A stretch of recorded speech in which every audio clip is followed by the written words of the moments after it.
Weimaranas, oh God, what have I done? Hi, my name's Charlie Thorburn. Welcome to Mordor Gun Dogs. This video we're going to be looking at Darcy. Darcy is a Weimaraner. Now, please let me put this out at the beginning. This is not a call to action for anyone with a Weimaraner or a slightly wild HPR.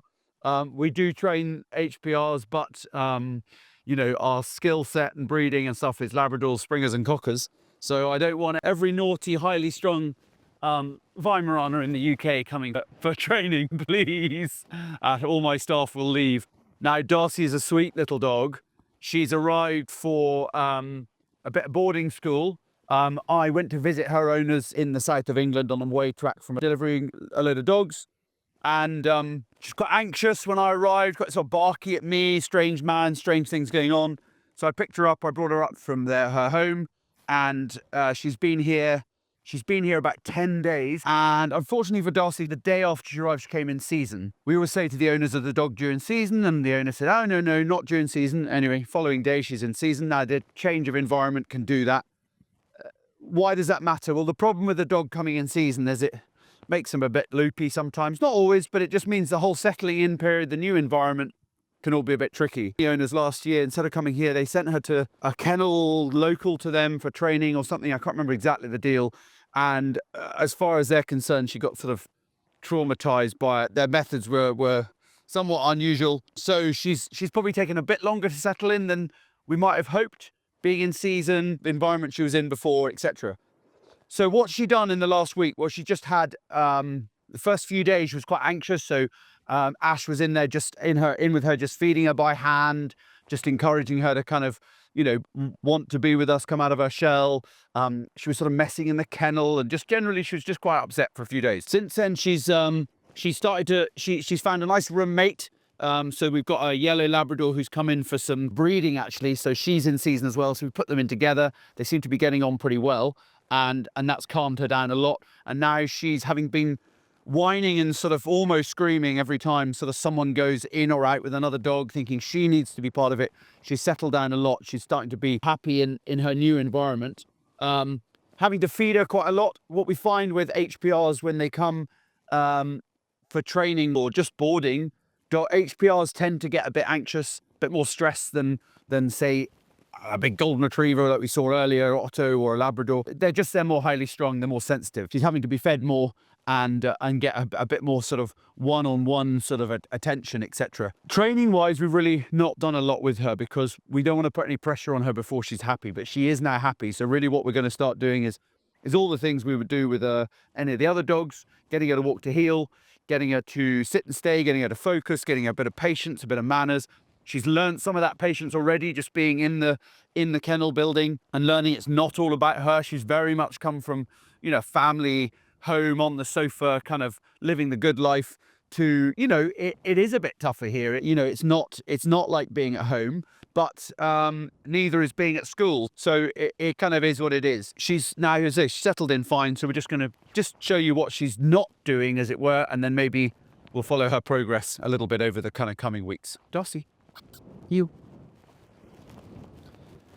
So as soon as she gets to pull on the lead, gets going on the lead, she wants to pull. So we're just going to go straight into getting her to behave. You. As soon as she loses her attention on me, we're going to get her heeling again with that tug, tug, tug on the lead. So tug, tug, tug. Nose is on the ground. As I said before, the nose being on the ground isn't necessarily a negative, but it is a negative if they're pulling away from me. So as she pulls away, tug, tug, tug, turn around. Now we've got to be slightly more careful with these guys. They've got sort of thinner skin, softer. They're just softer dogs in general. Come on, good girl. And they don't have the drive and motivation to work in the same way as like a working spaniel or Labrador does. Now the reason for that is, you know, realistically, there really aren't any working Weimaraners anymore. I've never been on a shoot with a Weimaraner that's really worked properly. I've seen them out, people having them on the leads and taking them, but I don't follow competitions, HPR competitions very much, but you see Vizslers, you see German Shortheads, German Wireheads, but you really don't see Weimarans. Their working days have kind of passed, and they're really now more just a show breeding aesthetic dog. People just want them as a family dog rather than as a gun dog. So therefore, she doesn't have that kind of, what are we doing? Where are we going? I want to work. But she still does have one of these on the end of her muzzle, which is a nose, and she's got the ability to smell game, etc. So we need to work on those things exactly the same way we would with any other, nose-driven gun dog. Yeah. Yeah. Yeah. Yeah. Heel. So just lots of changing direction, getting her to focus on me as much as I can, trying to keep that nose off the ground, because as soon as she puts her nose on the ground, I've lost her, and I've lost her into her own little world. Sit. Good girl. Good girl. Sit. Good girl. Heel. Good girl. Good girl. Good girl. Just really trying to get to know her. Good girl, Darcy. Good girl. Sit. And you see that little bit of engagement from me? She's just like, oh, you're talking to me. So I'm seeing that she's kind of a dog that needs that attention. Hello, you're a good girl. She needs that attention, that vocal attention from me. Heel. And you see instantly, having just made a bit of a fuss of her, she's just already doing a little bit better. Sit.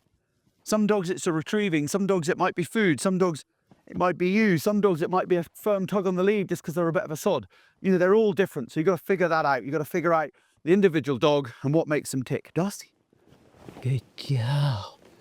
Good girl. Good. You.